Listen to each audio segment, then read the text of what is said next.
नमस्कार। रण क्षेत्र देख रहे हैं आप, आपके साथ मैं हूं लावनी विनीत। रण क्षेत्र में आज बहुत महत्वपूर्ण मुद्दे के साथ आपके बीच आई हूं। आज वो मुद्दा जो सीधे तौर पर इस तरफ इशारा कर रहा है, संकेत दे रहा है कि क्या दुनिया वाकई विश्व युद्ध के मुहाने पर आ खड़ी हुई है। जो परिस्थितियां बन रही हैं रूस और यूक्रेन की स्थिति को देखते हुए, अब एक और फ्रंट पर बड़ा युद्ध छिड़ा हुआ है इजराइल और हमास के बीच। 7 अक्टूबर 2023 को हमास ने जिस तरीके से इजराइल पर हमला किया, इजराइल जो जाना जाता है कि अगर उसके अस्तित्व पर कोई हमला करता है तो वो चुन चुन कर बदला लेता है, अपनी इसी नीति के तहत इजराइल ने बड़े हमले को अंजाम दिया। पहले हमास के टॉप कमांडर हानिया की हत्या, उसकी मृत्यु, और उसके बाद सीधे तौर पर हिजबुल्लाह के टॉप कमांडर की मौत के बाद से ये सवाल खड़ा होने लगा है कि क्या इजराइल ने ठान लिया है कि वो हमास आतंकी संगठन हमास पर पूरी तरह से फुल स्टॉप लगाएगा। क्या हमास के खात्मे का वक्त आ गया है? लेकिन इन सब के बीच बड़ा सवाल ये भी है कि जिस तरीके से इजराइल अपनी तैयारी कर रहा है, हमास और ईरान की धरती पर अगर हमास के बड़े टॉप लीडर की हत्या होती है तो ईरान से क्या सीधे इजराइल ने मोर्चा ले लिया है? क्या सीधे आमना सामना होने वाला है? और ये आमना सामना क्या केवल ईरान अकेले करेगा या फिर 8 अलग अलग फ्रंट से इजराइल पर हमले की तैयारी हो रही है? और अगर ऐसा होता है, अगर फुल ऑन स्केल से इजराइल पर हमला होता है तो फिर स्थिति क्या बनेगी? मिडिल ईस्ट में क्या विध्वंसक स्थिति आने वाले समय में विश्व युद्ध की कहानी लिखेगी? आज इसी पर करेंगे हम खुलकर बहस। मेरे साथ कुछ ही देर में जुड़ेंगे आज के खास अतिथि, कराऊंगी उनसे आपका परिचय। लेकिन सबसे पहले वो टीजर रिपोर्ट देख लीजिए जिसमें स्पष्ट रूप से कहा जा रहा है कि इजराइल तैयार है हमास के फुल खात्मे के लिए।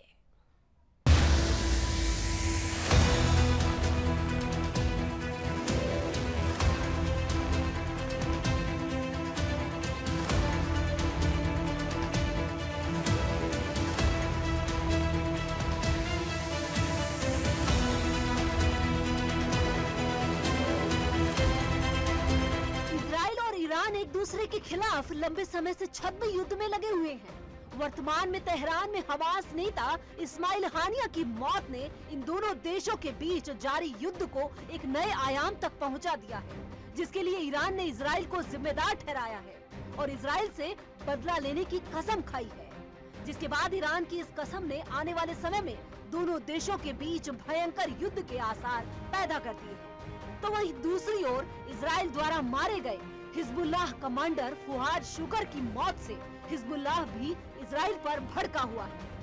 गाजा में जारी युद्ध में इजराइल पहले से हमास के साथ साथ इस युद्ध में लेबनान सीमा पर हिजबुल्लाह और यमन में हूती विद्रोहियों का भी सामना कर रहा है, जिन संगठनों को ईरान का समर्थन है।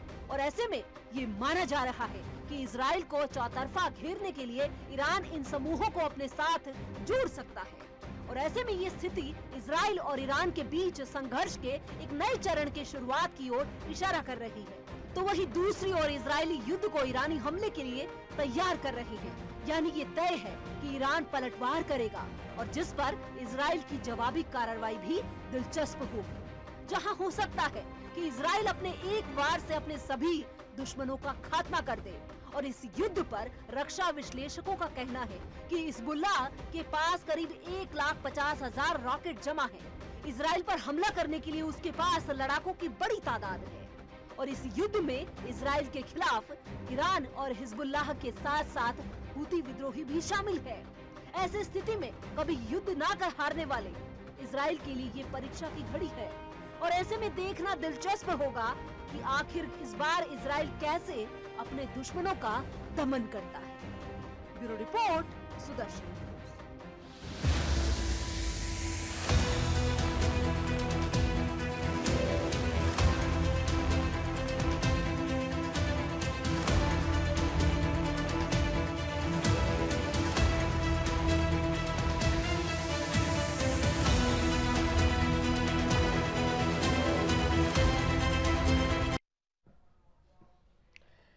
तो हमास टॉप कमांडर हानिये और हिजबुल्लाह कमांडर फुआद की मौत ने यह साबित कर दिया है कि इजराइल ने अपनी उस नीति का मोर्चा पूरी तरह से खोल दिया है जहां पर उसे छेड़ने पर वो छोड़ता नहीं है। और इन सब के बीच ईरान की धरती पर, क्योंकि यहां पर हानिये का खात्मा हुआ है, तो ईरान और ईरान की प्रॉक्सी क्या इजराइल को चौतरफा घेरने का प्रयास शुरू कर चुके हैं, क्योंकि ये कहा जा रहा है कि 72 घंटों में इजराइल पर एक बड़ा हमला होने वाला है। लेकिन इजराइल ने भी साफ तौर पर कह दिया कि हम तैयार हैं, क्योंकि ये वो इजराइल है जिसने ठीक 253 दिनों के बाद 6072 घंटे के अंदर ही अपने दुश्मन का खात्मा किया और ये बता दिया कि हम वो इजराइल हैं जो छेड़ते हैं अगर आप हमें, तो फिर हम समय रहते बदला जरूर ले लेते हैं। इजराइल ने ऐसा ही किया है। लेकिन जिस तरीके से परिस्थिति बन रही है, उस परिस्थिति में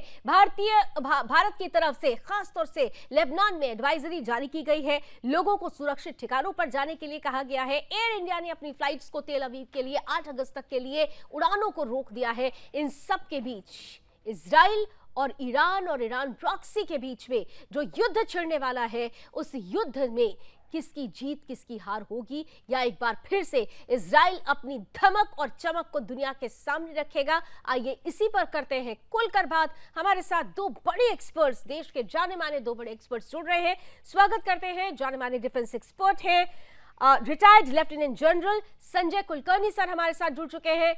जय हिंद सर, बहुत बहुत स्वागत है आपका। और साथ ही साथ जाने माने फॉरेन एक्सपर्ट हैं, फॉर्मर डिप्लोमेट सुरेश गोयल जी भी हमारे साथ जुड़ चुके हैं। सर आपका भी बहुत बहुत स्वागत है।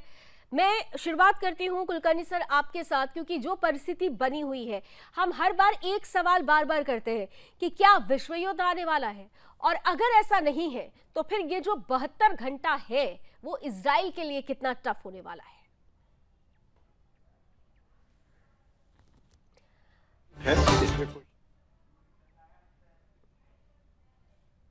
कुलकर्णी सर की आवाज मुझ तक नहीं पहुंच पा रही है, शायद अनम्यूट करना होगा उनको।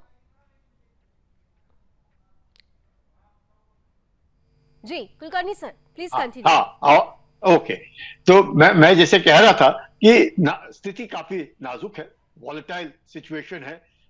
इजराइल जो मैं कहूंगा मधुमक्खी के छत्ते में 7 अक्टूबर को जैसे हमास ने उंगली दे दी और जिस प्रकार से उसके बाद इजराइल भड़बड़ाया, इसमें कोई शक नहीं कि इजराइल को भी लगा, और खासकर इजराइल के जो निवासी हैं उन्हें लगा कि इजराइल के जो मैं कहूंगा जो गवर्नमेंट है, मिलिट्री है, वो सब फेल हो गई, इंटेलिजेंस फेल हुआ, इसलिए इस तरह की हरकतें हुई। उसके बाद जिस प्रकार से इजराइल ने फिर दावा बोला हमास के ऊपर, और हमास ने जिस प्रकार से कहा कि हम इन जितने भी ज्यूज हैं इनको समुद्र में ढकेल देंगे, और इजराइल का कहना था कि हम हमास का खात्मा कर देंगे। तो इस प्रकार से हम देखते आ रहे हैं कि 1200 यहूदियों को मारना, 250 यहूदियों को हॉस्टेज बनाना, उसके बाद अब 40,000 हमास में तकरीबन सब मारे गए, इससे भी ज्यादा संख्या होगी, पर 40,000 वो कहते हैं। 1 लाख के ऊपर घायल हुए हैं, 20 लाख के आसपास लोग बेघर हुए हैं, पूरी गाजा पट्टी तबाह हो चुकी है। और अब इस वक्त जब इस्माइल जो है बार बार अगर कोशिश कर रहे थे, क्योंकि पॉलिटिकल हेड थे हमास के, कि किसी प्रकार से एक प्रकार सीज फायर लाया जाए, पर वो अपने तरीके से लाने की कोशिश कर रहे थे। पर अगर हम जब देखते हैं वैसे नहीं हुआ है। इस्माइल को जिस प्रकार से असैसिनेट किया गया है ईरान के धरती के ऊपर, और वो भी जब शपथ ग्रहण सेरेमनी के तुरंत बाद, ये साफ दर्शाता है कि इजराइल ने ईरान को भी एक तरीके से क्लियर वार्निंग दी, ये आप अगर दखलंदाजी आपके प्रॉक्सीज के द्वारा इजराइल के ऊपर हमला करने की कोशिश करेंगे तो वो हमें बर्दाश्त नहीं होगा। उससे पहले शुक्र को मारा जो नसरुल्लाह का राइट हैंड मैन था, उससे पहले 15 दिन पहले उन्होंने मोहम्मद डेफ को मारा, और अब उसका कहा है कि उन्होंने उसको खान यूनिस के बॉम्बिंग में उसकी मौत हो गई है। इजराइल ने अभी तक जो ईरान में हुआ है उसका उन्होंने कुछ कहा नहीं है कि उन्होंने किया है या किसी और ने किया, लेकिन जिस प्रकार से इस्माइल हानिया को मारा गया है, ये साफ दर्शाता है कि हमास की जो लीडरशिप है तकरीबन खत्म है। चाहे सिनवर जो है वो जरूर वो मास्टरमाइंड जो है 7 अक्टूबर का अभी भी है, और जिस प्रकार से खालिद मशाल जो है, जिसको कहा जाता है कि अब हमास की जो नेतृत्व उसको दिया गया है, तो ये जो उथल उथल उधर हो रहा है, ईरान के जैसे सुप्रीम लीडर खमेनी ने कहा है कि हम तो बदला लेंगे, पर हम मुझे नहीं बदला लगता लेंगे, है। ये जरूर कहा जा रहा है, लेकिन इतना जरूर है कि स्पष्ट रूप से इजराइल ने जिस तरीके से इस पूरी घटना को अंजाम दिया है, इजराइल अपनी इसी पहचान के लिए जाना जाता है कि जब उसके राष्ट्रवाद पर या उसके अस्तित्व पर खतरा होता है तो वो अपने दुश्मनों को चुन चुन कर खत्म करता है। लेकिन यहाँ पर जो परिस्थिति बन रही है, मैं गोयल सर आपके पास आ रही हूँ, परिस्थिति जो बनी हुई है खासतौर से मिडिल ईस्ट इस वक्त धधक रहा है।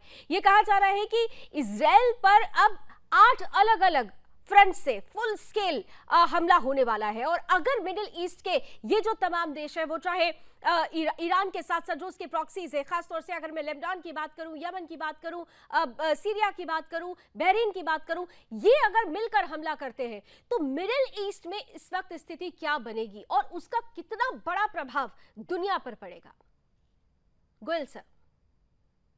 पहली बात तो ये है कि ये बात सही है कि अभी जो गाजा पट्टी में हालात है, और अगर गाजा पट्टी के अलावा अगर हम बात करें कि जो मिडिल ईस्ट में हालात है, वो बड़े एक्सप्लोसिव हालात है, बड़े एक कि इंस्टेंटरी हालात पैदा हो गए हैं। जब अक्टूबर में हमला किया था हमास ने, वो वाकई में एक बड़ा जघन्य बिल्कुल गोयल सर, मैं बस 5 सेकंड के लिए आपको रोक रही हूं क्योंकि हमारे साथ मैं ये भी बता देती हूं कि इजराइल से ही हमारे साथ बेहद खास अतिथि इस वक्त जुड़ चुके हैं। मैं स्वागत करती हूं, भारतीय इजरायली हैं, डॉक्टर एरॉन इब्राहिम साहब भी हैं। आपका भी बहुत बहुत स्वागत डॉक्टर एरॉन। मैं आती हूं आपके पास। गोयल सर, अपनी बात प्लीज कंटिन्यू कीजिए। बहुत बहुत धन्यवाद आपका। अब आगे जरा थोड़ा मेरे को अपनी बात पूरी तरह से रखने का मौका दीजिएगा। जी जरूर। बीच में कट करके जो है मेरी जो थिंकिंग लाइन थोड़ी दिक्कत आ जाती है। जी। हाँ, तो मैं ये कह रहा था कि वो जघन्य कार्य था, लेकिन उसके बाद जो हो रहा है वो एक तरह से पूरे इलाके को युद्ध में धकेल दिया है। आपने यमन का नाम लिया, आपने हूथीज का नाम लिया, हिजबुल्लाह का नाम आपने नहीं लिया, लेकिन हिजबुल्लाह भी शामिल हो गए हैं बीच में। ये एक तरह से पूरा मध्य मिडिल ईस्ट जो एरिया है उसमें कहीं ना कहीं इस तरह की बातें हो रही हैं। ये दूसरी तरफ आप ये भी देख रही हैं कि इजराइल में वहां भी जो है प्रोटेस्ट हो रहे हैं नेतान्याहू सरकार के खिलाफ, नेतान्याहू के खिलाफ। वो कह रहे हैं कि पहले आप हमारे जो होस्टेजेस हैं उनको निकलवाइए आप ये। और उसके बाद में अब जो ये हमास के ऊपर जो हमास के हेड थे हानिये, उनको मारा गया तेहरान में। इसके अलावा क्लेम ये है कि हिजबुल्लाह के जो कमांडर हैं उनकी भी जुलाई में मौत हो गई है। ये तो ये सब देखते हुए जो आपने कहा कि इजराइल के ऊपर 8 तरफ से हमले होने का अनुमान है, क्या होगा? मेरे को इसके बारे में कोई जानकारी नहीं है कि इजराइल के ऊपर 8 तरफ से हमला होगा, और मुझको नहीं लगता कि जब तक इजराइल के साथ में अमेरिका है और इजराइल खुद भी मिलिटरली काफी शक्तिशाली है कि हम इस चीज का अनुमान लगाए कि 8 तरफ से हमला होगा। मैं ये अनुमान लगाने की स्थिति में नहीं हूं। इतना जरूर कहूंगा 2-3 चीजें हैं कि चाहे हिजबुल्लाह हो या हमास हो, दोनों ही पार्टी जो है ईरान की एक तरह से प्रॉक्सी पार्टी है। तो उनके ऊपर जब हमला होगा तो काफी कुछ डिपेंड करेगा। आपने देखा होगा सीरिया के मामले में भी, जब सीरिया में ईरान के कॉन्सुलेट पर हमला हुआ था तो काफी अटकलें लगाई गई थी कि इससे आगे युद्ध बढ़ेगा, क्या होगा। लेकिन ईरान ने एक हमला किया बदले के तौर पर, लेकिन जो हमला किया वो ऐसा हमला किया कि उससे युद्ध आगे ना फैले। इस बार सिचुएशन थोड़ी सी शायद फर्क है क्योंकि हमला तेहरान के अंदर ही हुआ है ये, और वहां पर खमैनी ने रेड मॉस्क पर ये फ्लैग लहरा करके एक तरह से बता भी दिया है कि वो इजराइल से इसका बदला लेंगे, लेकिन कैसे लेंगे, क्या लेंगे, इसका अभी तक अंदाजा नहीं लगा है। तो मैं समझता हूं कि अटकलें लगाने से पहले हमें ये देखना होगा कि ईरान इस मामले में क्या रुख इख्तियार करता है। अगर ईरान ने कोई बड़ा हमला किया, ईरान ने कोई बड़ा हमला किया तो जरूर ये है कि आगे ये युद्ध काफी भयानक रूप ले सकता है, युद्ध लेकिन भयानक उससे रूप पहले ले कोई सकता है, अटकलें लेकिन लगा उससे दी पहले गई। बिल्कुल आप जो कह रहे हैं कि अभी ये अटकलें लगाना बहुत जल्दीबाजी हो जाएगी, लेकिन जो परिस्थिति बनी हुई है उस परिस्थिति के बाद इस पर आकलन जरूरी हो जाता है, क्योंकि यहाँ पर एक तरफ ईरान है और ईरान के साथ मिले हुए उसके प्रॉक्सी हैं, और अगर वो इस तरीके के मल्टी प्रोंग एक्शंस के बारे में सोच रहा है तो फिर इजराइल के लिए चुनौती जरूर है। हालांकि सभी एक्सपर्ट्स ये कह रहे हैं कि अमेरिका साथ है जब तक इजराइल के, ऐसा कुछ भी नहीं होगा, लेकिन ईरान की उस धमकी को भी नहीं भूलना चाहिए जहां पर वो स्पष्ट रूप से ये कह रहा है कि अगर अमेरिका ने इंटरवीन किया तो उसके जितने भी सैन्य बेस हैं उनको पूरी तरीके से खत्म कर दिया जाएगा। बहरहाल, क्योंकि हमारे साथ इजराइल से ही खास अतिथि जुड़े हुए हैं, डॉक्टर एरॉन से पूछते हैं कि वहां पर हालात क्या है, क्योंकि देखिए यहाँ पर डॉक्टर एरॉन नमस्कार सर, बहुत यहाँ पर जो अटकलें हैं और विश्व मंच पर भी चर्चा यही हो रही है कि बड़ा युद्ध होगा, बड़ी तैयारी हो रही है, 72 घंटे में कुछ होने वाला है, लेकिन इजराइल कितना तैयार है? आप लोग वहां पर खुद मौजूद हैं, आपकी उपस्थिति वहां पर है, वहां की तैयारी क्या कहती है, क्या सोचते हैं वहां पर इजरायली? शलोम, नमस्ते, जय भारत, जय इजराइल। सबके लिए जितने भी पैनल पे हैं, आप भी और सारे दर्शकों को हम शलोम, नमस्ते, जय भारत, जय इजराइल विश करते हैं। इजराइल से देखिएगा, हमें कोई टेंशन नहीं है, बस हमारे लिए एक छोटा सा इंस्ट्रक्शन आया है कि हमें अलर्ट रहना है। जितने भी हमारे लोग हैं, जिन जिन के पास ये हैं, क्या बोलते हैं, वेपन रख के चलने का लाइसेंस है, वो अपने अपने वेपन साथ में रख के चलें और देखें, थोड़ा सा जब भी ड्राइव करें तो आसपास कुछ आवाज़ वगैरह देखें कि कहीं से कोई मिसाइल तो नहीं आ रही है। और हमारी लाइफ जो है ना पूरी तरह से नॉर्मल है। हम अभी आ रहे हैं काम करके, हमारी शिफ्ट खत्म करके हम अभी आ रहे हैं, और बाकी सब लोग सतर्क हैं, सजग हैं, तैयार हैं, और हर लेवल पे, किसी भी लेवल का जो भी अटैक होगा उस लेवल पे इजराइल उसको न्यूट्रलाइज करेगा और उससे हम लोग लड़ेंगे। और ये हमारा जो समय है ना वो बहुत अच्छा नहीं जा रहा है। 7 अक्टूबर से बहुत सारे हमारे सामने समस्याएं आ रही हैं। हमारे अपने देश जो हमारे एलीज हुआ करते थे वो सब के सब हमको एक तरह से हमें नकार दिया है, लेकिन फिर भी हम लोग जरा से भी अडग नहीं है, ना हमें डर है, ना किसी तरह का भय है, कुछ नहीं है हमारी। और हम भारतवासियों को स्पेशली और ये कहना चाहते हैं कि भारत हमारे साथ है, भारत के लोग हमारे साथ हैं। हम अभी हम वैसे सुदर्शन का ऑफिस की हमने विजिट की, हमने just 2-3 days ago I was there in the office। तो आपका एटीट्यूड और आपका जो है, और स्पेशली ये जो हमारे पीएम साहब हैं, उन्होंने जिस तरह की इजराइल से टेक्नोलॉजी ली और ड्रोन वगैरह जो बनाए वो आज इजराइल उनको यूज कर रहा है, तो इसके लिए हम बहुत बहुत आभारी रहेंगे सरकार के और सारी जनता के, और जितनी भी 99% जितनी भी हिंदू पॉपुलेशन है भारत की, और भी कोई होंगे, लेकिन हाँ, हिंदू पॉपुलेशन पूरी तरह से, जिस तरह से हमने बात की लोगों से, हमने बहुत सारे लेक्चर्स दिए, काफी चीजें हमने बना के आए वहां पे, और ऊपर वाली कृपा से हम उनको चालू रखेंगे। तो हमें बिल्कुल इसके, हम हमेशा, जो इजराइल हमेशा भारत का आभारी रहा है और था। तो अगर आप ये पूछ रहे हैं कि आपकी लाइफ कैसी है, कुछ नहीं, जैसा कि हमने कहा शुरू में कि हमने अपनी 8 बजे से शिफ्ट शुरू की, 1 बजे खत्म किया, और खत्म की हमारी शिफ्ट, और अभी हम शबात की तैयारी कर रहे हैं, प्रेयर में जाएंगे, जाएंगे। और ठीक है, यानी देखिए ये वही कह सकता है कुलकर्णी सर, ये वही कह सकता है कि कोई टेंशन नहीं है, जिसको भरोसा होता है अपनी सरकार पर, जिसको भरोसा होता है सरकार की रणनीति पर, अपनी सेना पर, अपने लोगों पर, अपनी एजेंसियों पर। और यही वजह है कि डॉक्टर एरॉन जिस बेफिक्री के साथ ये बोल रहे हैं कि इजराइल में कुछ नहीं होने वाला, सब कुछ नॉर्मल चल रहा है, लेकिन फिर भी एक चर्चा सरगर्म इसलिए हो रही है क्योंकि ईरान की तरफ से जिस तरीके से रिटेलिएशन की बात कही जा रही है, जो मैसेज दिया जा रहा है, वो चाहे झंडे को फहराकर दिया जा रहा हो या फिर स्टेटमेंट के माध्यम से दिया जा रहा हो, इसलिए सवाल पूछा जा रहा है कि क्या वाकई इजराइल के लिए इस वक्त एक चुनौती वाली घड़ी है? क्या 72 घंटा उसके लिए मुसीबत भरा हो सकता है, मुश्किलों भरा हो सकता है? और जैसा कि अभी गोयल सर ये कह रहे थे कि अमेरिका को भी ईरान की तरफ से अगर ये कहा जाता है कि अगर आप इंटरवीन करते हैं तो फिर ये भूल जाइएगा कि आपके कोई सैन्य वहां पर और बेड़े थे भी, हम पूरी तरह से उसे खत्म कर देंगे। तो ये सब जो परिस्थिति है, वो परिस्थिति इजराइल को कहां लेकर, इजराइल को कहां स्टैंड करना चाहिए इन परिस्थितियों को देखते हुए? लावनी, हम लोग बहुत मैं कहूँगा, we are all very happy to have doctor Aaron on the edge part of the debate. अपने पास सीजन डिप्लोमेट हैं गोयल साहब, वो सब जानते हैं। तो मैं कह सकता हूं आपको कि आज की तारीख में ईरान को जो झटका लगा है कि उसने कभी सोचा नहीं था कि उसकी धरती पर आकर के घर में घुस करके मारने की कार्रवाई ऐसा कोई कर सकता है। तो ईरान ने जो अप्रैल में किया, 350 ड्रोन रॉकेट फेंके और खबर करके फेंके, उसके बाद भी कुछ इजराइल में नुकसान नहीं हुआ।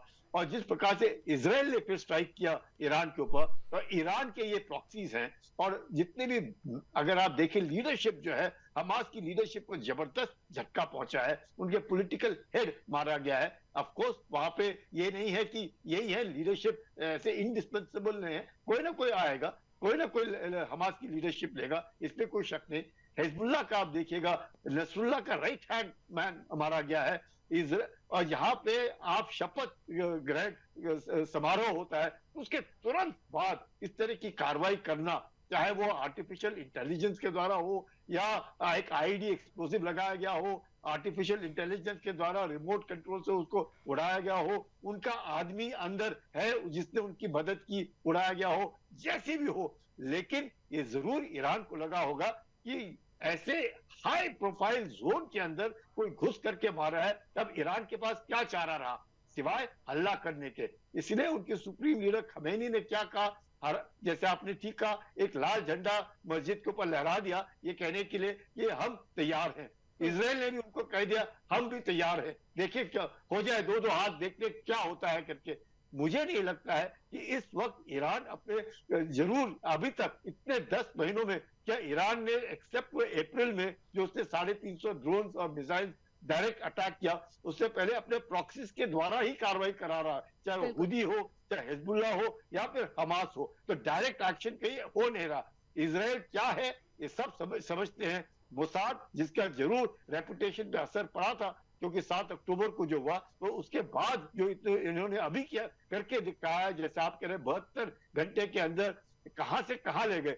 एक छोटी सी गलती, जैसे 2006 में नसरुल्लाह अगर वो किडनैपिंग वाला काम ना करता तो शायद लेबनान वॉर ना होता, और उसके बाद जो लेबनान की तबाही हुई एक गलती के कारण हुई, जो नसरुल्लाह को उसका एहसास आज तक है कि शायद उसने वो कार्रवाई नहीं करनी थी। तो इसी माफिक अब भी कोई गलती नहीं करनी चाहिए किसी ने, अगर शान। और आज की तारीख में गाजा पट्टी के बाद कहीं पर भी विश्व में कोई इतना असर नहीं पड़ा है, पर अब असर पड़ सकता है अगर युद्ध हो तो इसका आभास, एहसास होना भी बहुत अच्छी बात है, क्योंकि जब एहसास होता है कि सबको नुकसान होगा तो यही एक डेटरेंस का काम करता है और युद्ध नहीं होता है। क्योंकि चीन जो है, जिस प्रकार से दखलंदाजी या फैसिलिटेशन सऊदी अरेबिया और ईरान, चाहे पता और हमास के बीच में पीएलओ का नेतृत्व देना और उसके बाद तुरंत इस्माइल का मारा जाना, ये साफ दर्शाता है कि अमेरिका को भी चीन का दखलंदाजी मिडिल ईस्ट में पसंद नहीं है। तो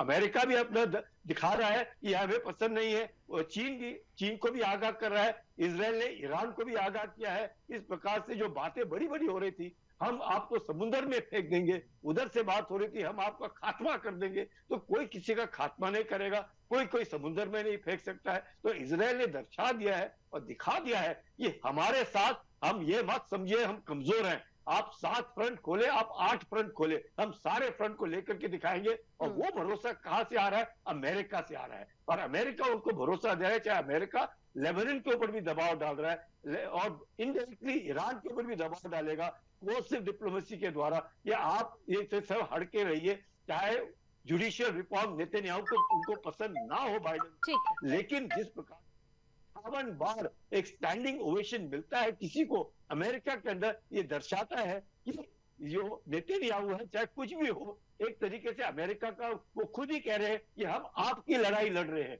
अब नेतन्याहू उनके जॉइंट सेशन में कह रहा है कि हम आपकी लड़ाई लड़ रहे हैं ईरान के साथ, तो क्या दर्शाता है? तो अमेरिका इजराइल के साथ है, मुझे लगता है कि ये डी एस्केलेशन की तरफ जाएगा, एस्केलेट नहीं होगा, क्योंकि एस्केलेट पूरा नहीं विश्व होगा, लेकिन इतना जरूर है कि ये भले ही इतनी बड़ी परिणति इसकी ना हो, लेकिन गोयल सर इतना जरूर है कि जब हमेशा कहते हैं कि जैसे कि पॉलिटिक्स में कहा जाता है कि politics is all about the perception, इसी तरह वॉर की जब स्थिति बनती है तो वहां पर भी परसेप्शन का एक रोल होता है।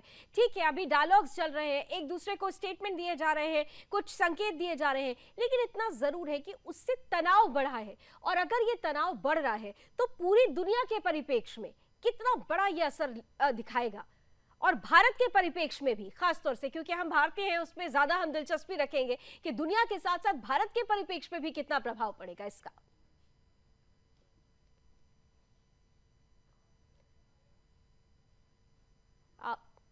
गोयल सर प्लीज अनम्यूट कर लीजिए, आपकी आवाज म्यूट हो गई। जी हाँ जी प्लीज। मैं ये कह रहा था कि आपने सवाल बहुत गहन पूछा है, इसके बारे में ध्यान से सोच करके तब मैं आपको जवाब दे रहा हूँ। ये देखिए, अभी तक जब तक कि हमास के नेता को तेहरान में नहीं मारा गया था, ये युद्ध एक मिडिल ईस्ट युद्ध या बेसिकली इजराइल पैलेस्टाइन इशू के तौर पर चल रहा था। ये गाजा पर इजराइल की सेना एंटर कर चुकी थी, हमले कर रही थी, लोगों के ऊपर अटैक हो रहा था। सब देश बोल रहे थे कि हाँ ये बड़ी त्रासदी है, ये ह्यूमन राइट्स, ये सब बोल रहे थे, लेकिन पैलेस्टीनियंस के ऊपर इजराइल के हमले को रोकने के लिए कोई आगे नहीं आ रहा था। यूएन में काफी प्रस्ताव पास हो गए, सब ठीक है। तो जब तक ये युद्ध गाजा पट्टी तक सीमित था, तो उसके बारे में ये था कि भाई अगर पैलेस्टाइन खत्म हो भी गया, गाजा खत्म हो भी गया, तो यही तक रहेगा ये। लेकिन जैसा कि मैंने पहले कहा था, मैं वही बात अब कह रहा हूं, अगर ये युद्ध इजराइल ईरान युद्ध के रूप में तब्दील हो गया, तब क्या स्थिति होगी, ये इसके बारे में बहुत गहराई से सोचना पड़ेगा। पहली बात तो ये है कि ईरान इजराइल का युद्ध होने पर ये खाली ईरान इजराइल युद्ध नहीं रहेगा। मिडिल ईस्ट के जो बाकी देश हैं, सऊदी अरेबिया है, कतार है, बहराइन है, लेबनान है, ये सब किसी न किसी रूप में इसमें शामिल हो जाएंगे। और जब ये युद्ध खाली ईरान इजराइल का ना रह करके मिडिल ईस्ट का पूरा युद्ध बन जाएगा, तो उसमें आपकी अरब खाड़ी आती है, जहां पर हाउथी एक्टिव है, ये लोग वहां पर गल्फ में आपको पूरी जो स्ट्रेट को कंट्रोल करेंगे, स्ट्रेट ऑफ ऑयल ट्रेड है, वहां से जो जाता है वो बुरी तरह से इफेक्ट होगा। हिजबुल्ला जो है फिर as an Israeli Iran proxy Israel के नॉर्थ में आएगा, वहां पर एक कॉन्टिनेंटल युद्ध शुरू हो जाएगा। ये सऊदी अरेबिया को जो अपनी कनेक्टिविटी है, ऑयल के ट्रांजिट के तौर पर देखना होगा कि कहां से जाएगा, वो खास तौर पर नहीं चाहेगा कि ईरान का इंफ्लुएंस इस एरिया में ज्यादा बढ़े। वो क्या करेगा? तो काफी सारी चीजें ऐसी आ जाएंगी जो कि फिर मिडिल ईस्ट युद्ध के रूप में, और उसके बाद में चाहे यूएसए चाहे या नहीं चाहे, यूएसए को कोई ना कोई मिलिट्री एक्शन लेना पड़ेगा। और अगर यूएसए का मिलिट्री एक्शन इस एरिया में होता है, तो उसके बाद में क्या उसका परिणाम निकलेगा? यूएसए कहां तक एंगेज हो सकता है? अभी यूक्रेन में चल रहा है, यूक्रेन में सप्लाई हो रही है। क्या यूएसए की ऐसी अभी कैपेसिटी है कि यहाँ भी युद्ध लड़े, वहां भी युद्ध लड़े? तो ये सब मिल करके एक सिचुएशन बड़ी कॉम्प्लिकेटेड हो जाएगी, और वो फिर बिना रुके नहीं बनेगी। तो इसीलिए मैं कह रहा हूं कि ईरान भी बड़ा सोच समझ के कदम लेगा। हालांकि कदम जरूर लेगा, क्या करेगा ये देखने वाली बात, क्या करेगा ये देखने वाली बात होगी, लेकिन बहुत सोच समझ के कदम लिया जाएगा, क्योंकि बिल्कुल आपने ठीक कहा कि रूस यूक्रेन की जो परिस्थिति बनी है उससे ऑलरेडी दुनिया में बहुत ज्यादा स्थितियां खराब हुई थी। हालांकि अब कहा जा रहा है कि धीरे धीरे ठीक करने का प्रयास हो रहा है, वर्ल्ड ऑर्डर थोड़ा बदल गया है, लेकिन अगर यहाँ पर भी परिस्थिति वैसी हो जाएगी तो क्या वाकई दुनिया के लिए वो सबसे बड़ा खतरा लेकर आएगी? इसी पर हम चर्चा जारी रखेंगे। ब्रेक का वक्त हो रहा है, लेकिन ब्रेक के बाद लौटेंगे तो जानेंगे कि जिस तरीके से रूस और यूक्रेन के बीच में भारत ने एक तटस्थ भूमिका निभाई, भारत रूस और यूक्रेन दोनों को साथ लेकर अगर चल रहा है, तो क्या ईरान और इजराइल में जिसमें से याद रखेगा इजराइल से भारत के दमदार मजबूत संबंध हैं, तो दूसरी तरफ ईरान से भी भारत के संबंध बेहतर हुए हैं। तो क्या इस युद्ध में भी भारत एक महत्वपूर्ण भूमिका निभा सकता है, और अगर निभा सकता है तो किस तरीके से भारत की भूमिका आगे आएगी, जानेंगे इस छोटे से ब्रेक के बाद।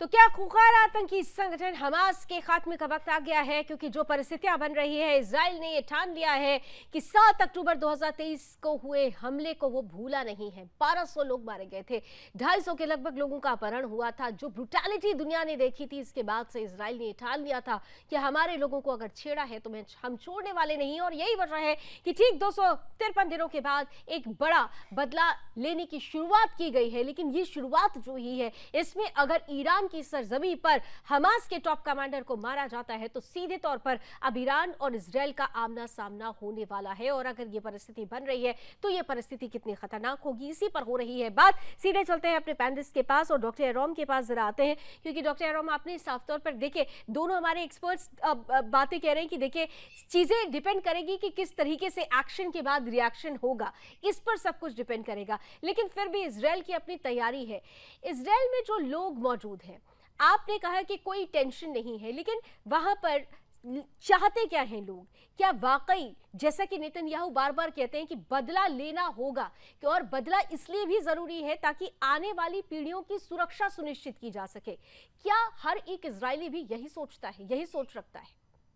डॉक्टर एरोन, देखिएगा, हमारा तो पूरे जनता का इस समय more than majority 80 to 90% population of Israel जो है वो ये कहती है कि ये वंस फॉर ऑल, अब ये अगर लड़ाई शुरू हुई है तो इसको ख़त्म करो, और ख़त्म इस तरह से करो कि हमास, हिजबुल्लाह और हूती, जितने भी ये लोग हैं, इनको सबको ख़त्म कर दो। क्योंकि हमें बार बार ये लड़ाई हर 2 साल में, हर 3 साल में ये हमास कर देते हैं, और ये सब ख़त्म कर दीजिए। ये है हमारा जो पॉपुलेशन का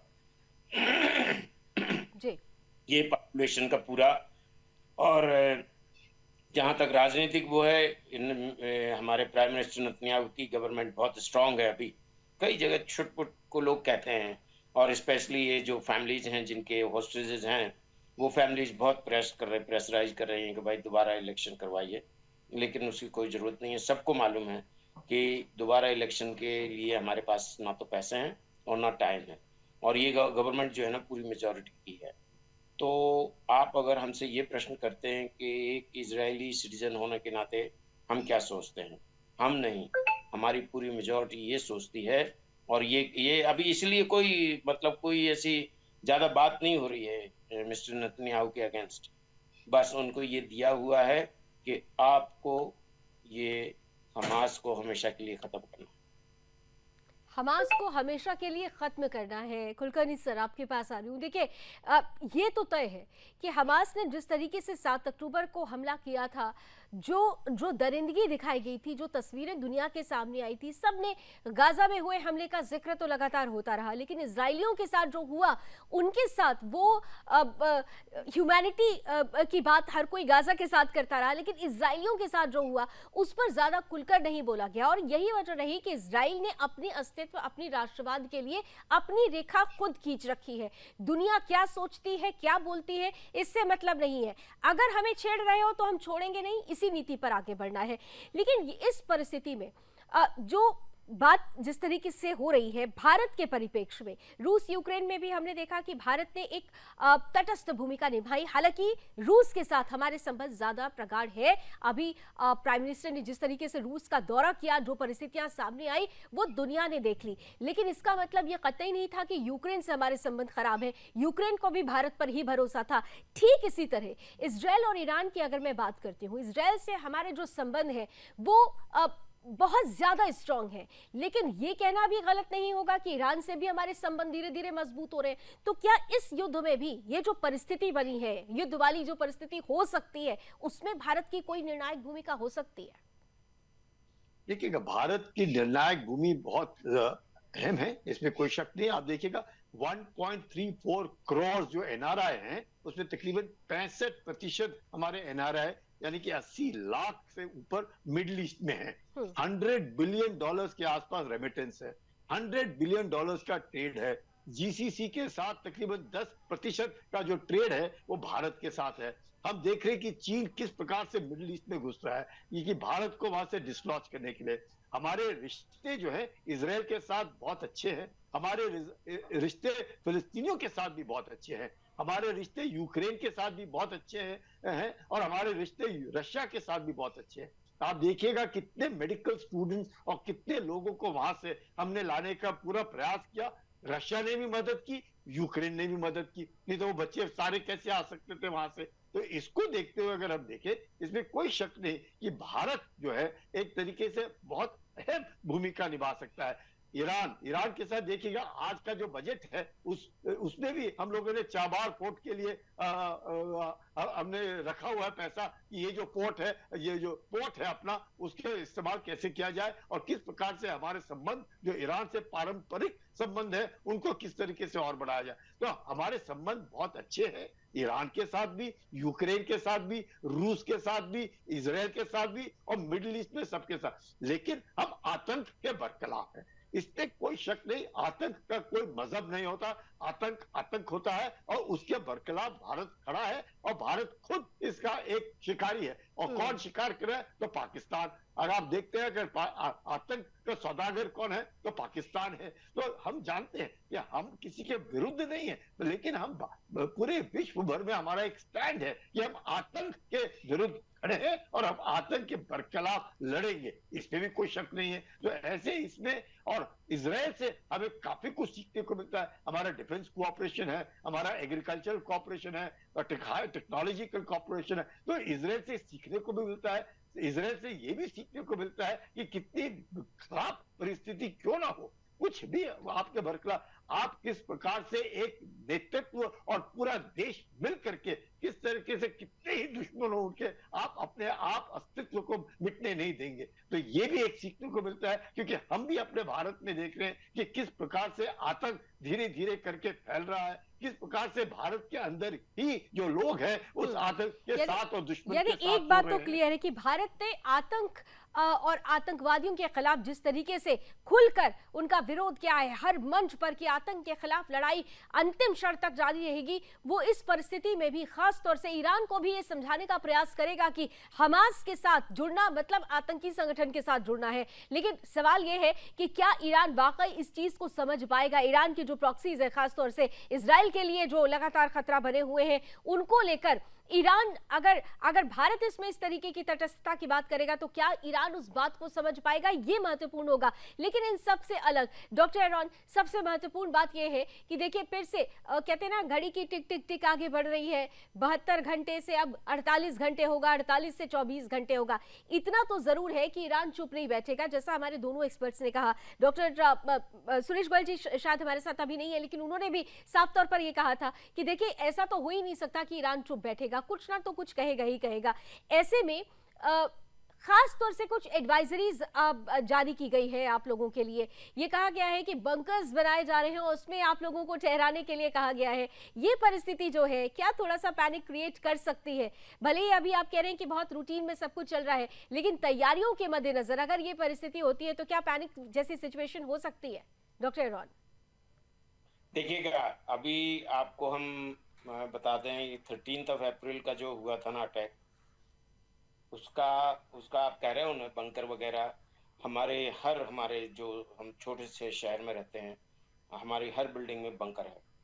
1:45 पे एक आवाज आई, हम गहरी नींद में सो रहे थे, तो वो आवाज आई और हम उठ गए और बाद में 1-2 और आवाज आई, तो हम बाहर आके निकले आंगन में आके हम देखने लगे, तो बस ये मिसाइल्स इनकी तरफ से आ रही हैं और हमारा जो आयरन डोम है उससे जाके वो आयरन डोम की जो वो मिसाइल है वो उसको न्यूट्रलाइज कर रही। हमारी बच्ची हमारे पास दौड़ के आई, पापा वेयर आर यू? हमने उनको बोला कि हम यहाँ ये देख रहे हैं। बोले नहीं, सब लोग जो अपने बिल्डिंग के लोग हैं, हमारे कम से कम 6-8 फ्लैट्स हैं हमारी बिल्डिंग में, सबके सब नीचे वो अपने बंकर में आ गए, हमारा जिसको बॉम्ब शेल्टर बोलते हैं उसमें आ गए और उन्होंने हमारी बच्ची को भी जगाया, उनको भी बुला लिया और उनसे ये कहा कि जाओ पापा को लेके आओ। और हम जाके वहाँ चले गए और सब लोग बैठे वहाँ, सब चीज़ है, हम उसमें वहाँ पे पानी है, हवा है, सब है। उसके बाद 15-20 मिनट के बाद क्लियर हो गया और उसके बाद हम लोग वापस आके फिर सो गए। तो अब हम आपको ये उदाहरण हमने मतलब ये अपना खुद का अपना पर्सनल एक्सपीरियंस है ये हमारे साथ 13 अप्रैल को हो चुका है। कुछ नहीं, एक कुत्ता भी नहीं मरा इस वाले अटैक में। एक वो बेचारी एक बेदुइन लड़की जो साउथ में बेरशेबा के बाद, वो बेरशेबा एक जगह है हमारी, उसके पास वो एक मिसाइल उस बच्ची को लगी, वो डिस्चार्ज हो गई अभी। वहाँ के जो सरोका हॉस्पिटल, उस हॉस्पिटल के सर्जन्स ने, प्लास्टिक सर्जन्स ने बहुत मेहनत करके उसको बचाया। Now she is been discharged from hospital और घर पे चली गई। तो वो एक ही कैजुअलिटी थी और कोई भी एक यहूदी के ऊपर या किसी जीव के ऊपर जरा सा भी हर्ट नहीं हुआ। तो हम फिर दोबारा तो ये कहेंगे, ठीक है आप लोगों को चिंता हो रही है हमारी, thank you very much for this, कि हाँ इजराइल के लोगों को क्या होगा क्या नहीं होगा किसी भी इवेंट में, चाहे वो मिसाइल का अटैक हो, चाहे वो डायरेक्ट अटैक हो, चाहे वो इनडायरेक्ट अटैक हो।